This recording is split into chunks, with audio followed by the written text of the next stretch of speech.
बोलो श्री गिरिराज महाराज की जय। कृष्ण कन्हैया लाल की जय।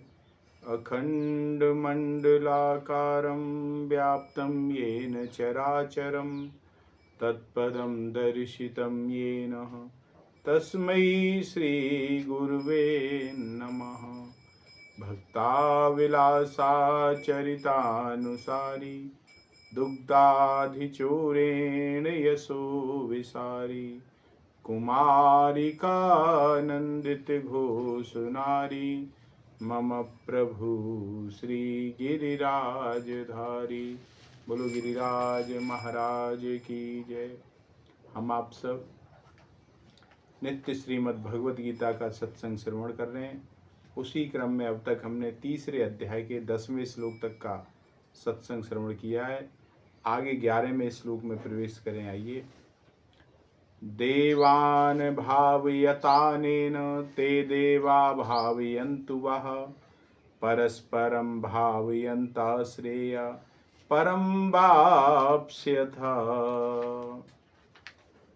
यहाँ भगवान कहते हैं अर्जुन से, अर्जुन देवान भावयातेन, यहाँ देव शब्द उपलक्षक है, अतः से पद के अंतर्गत मनुष्य, देवता, ऋषि, पितर आदि समस्त प्राणियों को इसमें समझना चाहिए।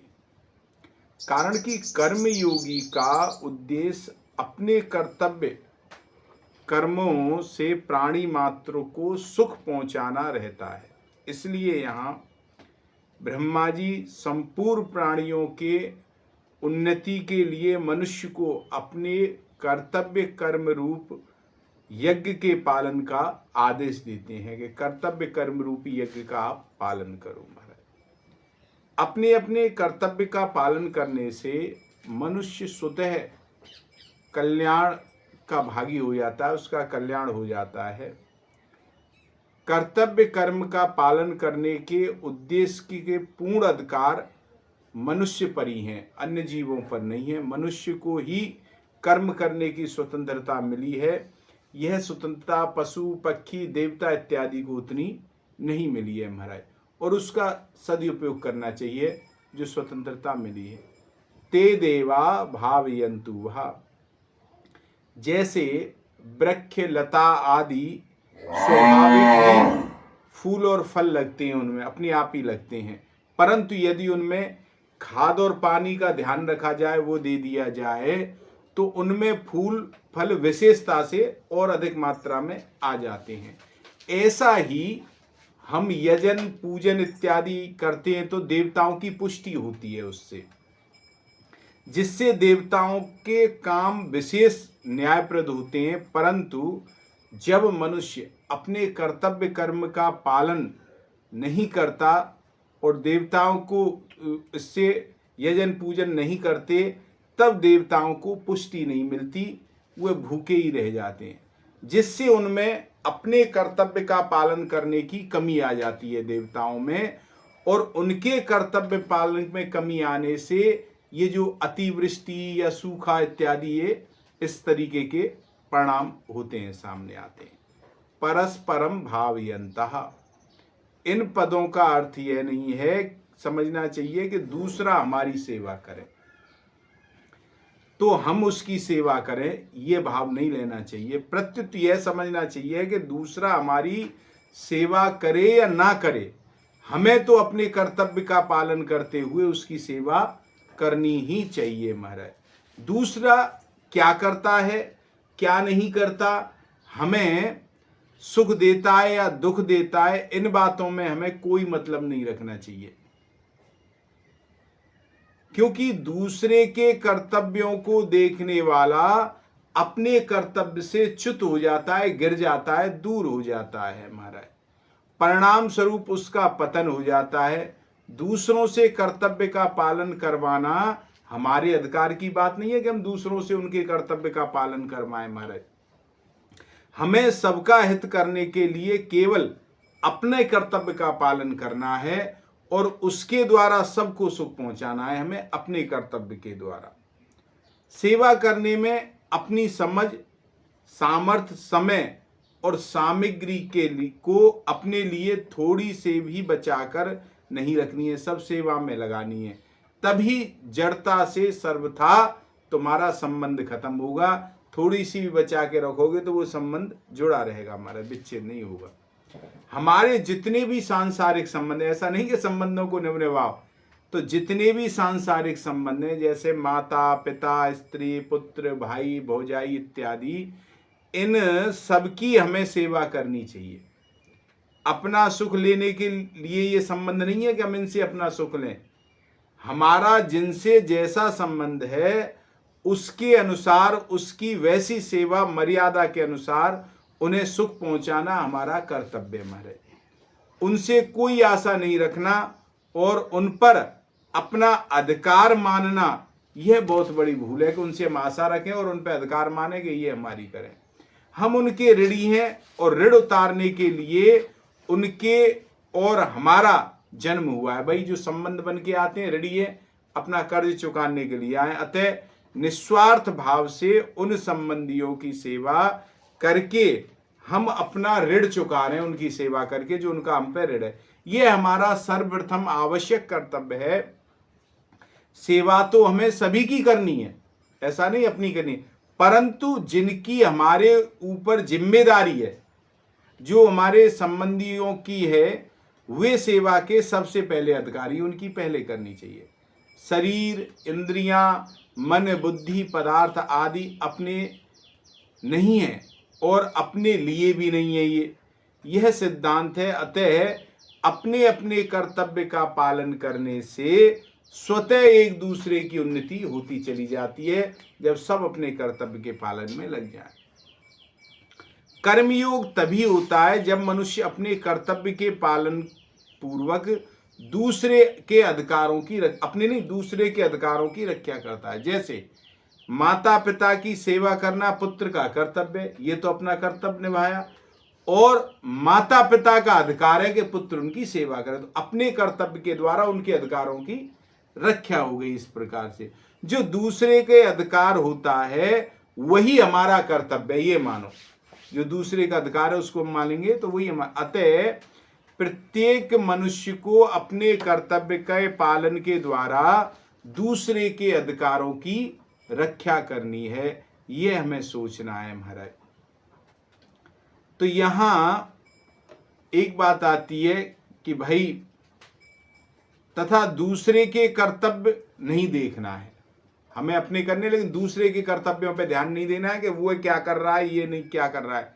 दूसरे का कर्तव्य देखने से मनुष्य स्वयं कर्तव्यच्युत हो जाता है, अपने कर्तव्य से हट जाता है, क्योंकि दूसरे का कर्तव्य देखना हमारा कर्तव्य नहीं है। हमारा कर्तव्य अपने कर्तव्य का पालन करना महाराज, वह हमारा कर्तव्य नहीं है। दूसरे का कर्तव्य देखने से मनुष्य स्वयं कर्तव्य जो तात्पर्य है कि दूसरे का हित करना है, यह हमारा कर्तव्य है और दूसरे का अधिकार है। ये यद्यपि अधिकार कर्तव्य के ही अधीन है, तथापि मनुष्य को अपना अधिकार देखना ही नहीं है, अपना अधिकार नहीं देखना है, अपना कर्तव्य देखना है।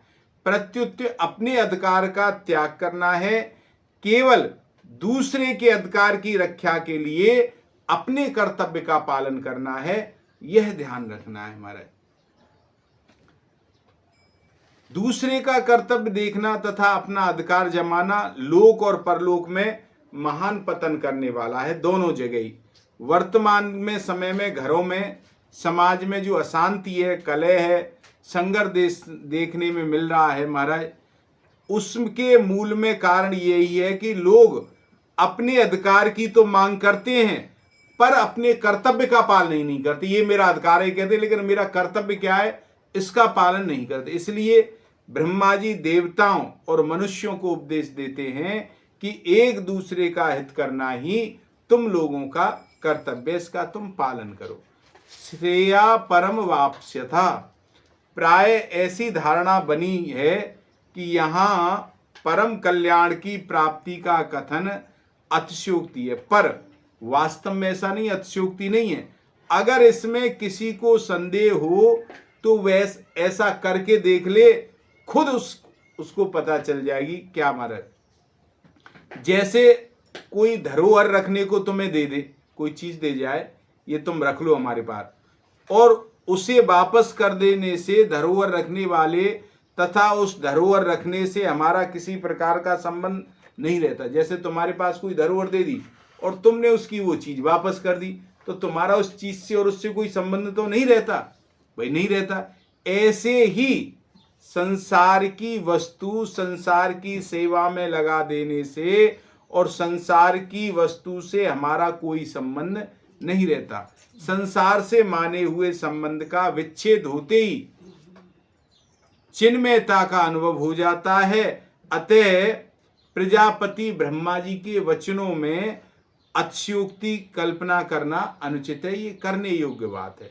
यह सिद्धांत है कि जब तक मनुष्य अपने लिए कर्म करता है तब तक उसके कर्म समाप्त नहीं होते, हुए बंधन में पड़ा ही रहता है, वह कर्मों से बंधता रहता है।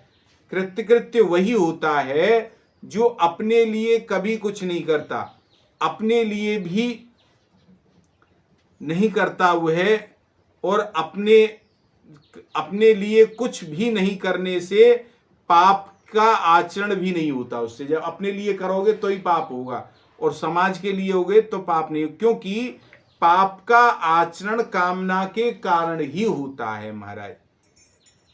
अतः अपना कल्याण चाहने वाले साधक को चाहिए कि वह शास्त्रों की आज्ञा के अनुसार फल की इच्छा और आसक्ति का त्याग करके कर्तव्य करने में तत्पर हो जाए, फिर कल्याण तो उसका अपने आप स्वतः सिद्ध अधिकार है, हो ही जाएगा महाराज।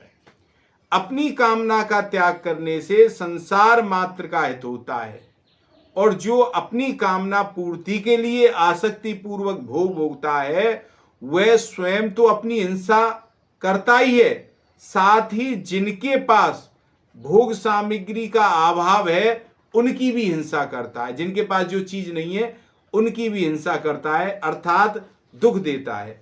कारण कि भोग सामग्री वाले मनुष्य को देखकर अभावग्रस्त मनुष्य की इस प्रकार विशेष सुख भोगने की व्यक्ति के हिंसा होती है कि भाई ये मैं भी भोगूं, मेरे पास भी होता, और कभी वह उससे बच नहीं सकता।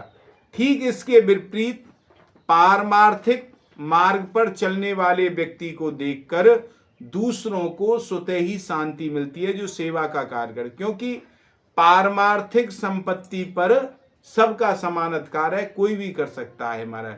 निष्कर्ष इसका यह निकला कि मनुष्य कामना आसक्ति का त्याग करके अपने कर्तव्य कर्म का पालन करता रहे तो ब्रह्मा जी के कहने के अनुसार वह परम कल्याण को अवश्य ही प्राप्त हो जाएगा, इसमें कोई संदेह नहीं है महाराज। यहां पर कल्याण की प्राप्ति मुख्यता से मनुष्य के लिए ही बताई गई है, देवताओं के लिए नहीं बताई है कल्याण की प्राप्ति। कारण कि देव योनि अपना कल्याण करने के लिए नहीं बनी है, देव योनि में अपना कल्याण कर्म नहीं कर सकते। मनुष्य जो कर्म करता है उन कर्मों के अनुसार फल देने, कर्म करने की सामग्री देने तथा अपने अपने शुभ कर्मों का फल भोगने के लिए देव योनि बनी हुई है महाराज। वे निष्काम भाव से कर्म करने की सामग्री देते हैं, ऐसी बात नहीं है, परंतु उन देवताओं में भी अगर किसी में अपने कल्याण की इच्छा हो जाए तो उसका कल्याण होने में भी कोई मना नहीं है। अर्थात अगर कोई अपना कल्याण करना चाहे तो वह कर सकता है। जब पापी से पापी मनुष्य के लिए भी अपना उद्धार करने की मना नहीं है तो फिर देवताओं के लिए मना क्यों होगी? वे तो पुण्य योनि है देवता महाराज। तो अपना उद्धार करने की मना किसी को नहीं हो सकती। ऐसा होने पर भी देवताओं का उद्देश्य भोग भोगने का ही रहता है, इसलिए उनमें प्राय अपने कल्याण की इच्छा पैदा नहीं होती, देवता भोगों में ही लगे रहते। मनुष्य कर्म योनि है और 84 लाख योनियां देवता ये सब नरकीय जीव आदि भोग योनि है। सकाम भाव से मनुष्य भोगों को भोगने के लिए ही स्वर्ग में जाते हैं। अतः देवता लोग निष्काम भाव न रखकर अपनी जिम्मेदारी का पालन करते हैं, ड्यूटी बजाते हैं, इसलिए वहां कल्याण की बात नहीं हो सकती। मनुष्य ही निष्काम भाव रख करके अपना कल्याण कर सकता है। मुक्ति स्वाभाविक है और बंधन अस्वाभाविक है महाराज। मनुष्य योनि अपना कल्याण करने के लिए ही है, इसलिए जो मनुष्य अपने कर्तव्य का पालन करता है उसका कल्याण स्वाभाविक हो जाता है। परस्परम भावयन्ता श्रेया परम वाप्स्यथ। कल्याण के लिए नया काम करने की जरूरत नहीं है कि कोई हम नया काम करें महाराज। प्रत्युत जो काम करते हैं उसको स्वार्थ, अभिमान और फलेच्छा का त्याग करके दूसरों के हित के लिए करें तो कल्याण हो जाएगा। निष्काम भाव के बिना भी केवल अपने कर्तव्य का पालन करने से स्वर्ग आदि पुण्य लोगों की प्राप्ति हो जाती है, और जिस स्वर्ग की प्राप्ति बड़े बड़े यज्ञ करने से होती है उसकी प्राप्ति क्षत्रिय केवल अपना कर्तव्य कर्म युद्ध करके प्राप्त कर सकता है। अर्जुन से भगवान कहते हैं, जैसे ब्रह्मा जी देवताओं और मनुष्यों के लिए परस्पर एक दूसरे का हित करने की बात कही है, ऐसे ही चारों वर्णों के लिए भी परस्पर एक दूसरे का हित करने की बात कही गई है। चारों वर्ण परस्पर एक दूसरे के हित के लिए अपना अपना कर्तव्य करें तो परम कल्याण को प्राप्त हो जाते। जैसे संपूर्ण सृष्टि की रचना की इस ढंग से ही हुई है, ब्रह्मा जी ने की है कि अपने लिए कुछ वस्तुएं और क्रिया नहीं है, दूसरे के लिए ही सब क्रिया है महाराज। इदम ब्रह्मणे न ममा।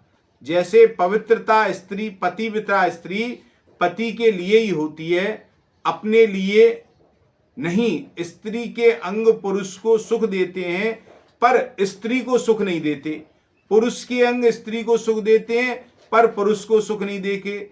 माँ का दूध बच्चे के लिए ही होता है, अपने लिए नहीं होता, और बच्चे की चेष्टा माँ को सुख देती है, बच्चे को नहीं देती। तो माता पिता संतान के लिए होते हैं और संतान माता पिता के लिए होती है। श्रोता वक्ता के लिए होता है और वक्ता श्रोता के लिए। तात्पर्य यह है कि खुद सुख ना लें, प्रत्युत दूसरे को सुख दें। सृष्टि की रचना भोग के लिए नहीं, प्रत्युत उद्धार के लिए हुई है। देवता भी स्वार्थ का त्याग करके दूसरे का हित कर सकते हैं, इसलिए देवताओं में भी नारद जैसे ऋषि हुए। यद्यपि भगवान की ओर से किसी को मना नहीं है, तथापि कल्याण का मुख्य एवं स्वतः अधिकारी मनुष्य को ही माना गया है।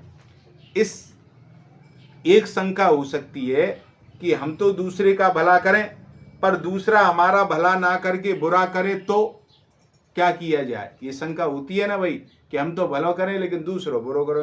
तो परस्परम भावयन्ता तो कैसे होगा? इसका समाधान है कि हम दूसरे का भला करेंगे तो दूसरा हमारा बुरा कर सकेगा ही नहीं, उसमें हमारा बुरा करने की सामर्थ्य नहीं रहेगी। अगर वह बुरा करेगा भी तो पीछे पछताएगा और रोएगा। अगर वह हमारा बुरा करेगा तो हमारा भला करने वाले, हमारे साथ सहानुभूति रखने वाले कई पैदा हो जाएंगे। वास्तव में किसी का बुरा करने का विधान कहीं नहीं आता है। मनुष्य ही द्वेष के कारण दूसरों का बुरा करता है। परस्परम भावयन्ता यह मनुष्य की बात है, इसके ना होने से ही मनुष्य दुख पाता है। महाराज आज के सत्संग को यहीं विराम करें, कल का आगे करेंगे। 2 मिनट नाम संकीर्तन फिर विश्राम।